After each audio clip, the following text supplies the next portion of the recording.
We're doing a video interview for CNN, and they gave us some questions to answer. I'm Malala. I'm Ishmael. And I'm Marjane. Okay, so the first question we were asked is, what is the challenge that you have faced, and have you ever tried to overcome this challenge? And my challenge is that there is a civil war in Sierra Leone, which is my home country, between the government and the rebels. And I was forced into being a child soldier in a rebel army. My family was murdered, and I had to kill and torture people to survive. But now, to try to overcome the fears I have faced, I went to rehab to work on reintegrating into regular life, and I currently speak at the UN to help promote awareness for my cause. In Pakistan, which is my home country, the Taliban took over, and they're trying to keep it from becoming westernized, and they're taking away education for girls, so I'm speaking out in interviews and through a blog in my book about the hardships of life in Pakistan, and as a result, they shot me. In my story, the Iranian government is oppressing our citizens with new rules like you have to wear a veil to school and everything's really segregated. My parents and a lot of other citizens are demonstrating against the government, but I'm not allowed to yet, so I demonstrate in the backyard. Our second question is, how does your challenge relate to the Holocaust or the book thief? Mine relates to the Holocaust because my government oppresses me because they don't want us to progress, whereas the Jews were persecuted for holding their country back, and we both suffered the shame of public humiliation and the violence surrounding us.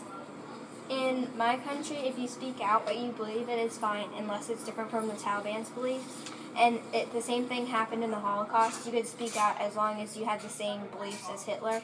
Otherwise, you are almost asking for certain death from the Nazis.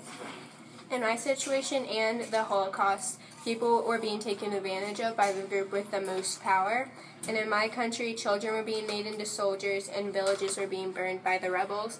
And in the Holocaust, Jews were being persecuted and lived in the poorest conditions because of their race or nationality. Our last question is, how has the power of words impacted your life? And in the Taliban, they started a radio channel, and they spoke out and tried to get people on their side, to support them.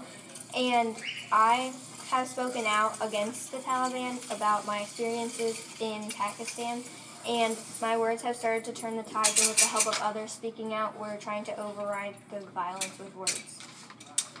And in my situation, I know the power of words because words have been used to trick me into thinking that I was safe from the rebel army, when in reality I lived in the rebel army village. And now I use the power of words for good by speaking out at the UN to help educate people about the issues going on in my country and protect child soldiers. The powers of words have inspired me through music and stories. I've been listening to contraband music from Turkey, and it upsets me that my country isn't allowing this great music in. And I've been listening to stories that our friends and family have told us from prison and the torture that they suffered, and this inspires me to fight back.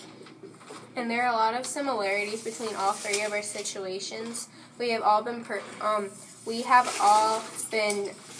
persecuted or taken advantage by the government or government stand-ins. And in all three situations, we have been surrounded by or taken part in violent acts that are going on in our countries. And we have all written books to help promote awareness for our situations. That's it. Thanks for watching.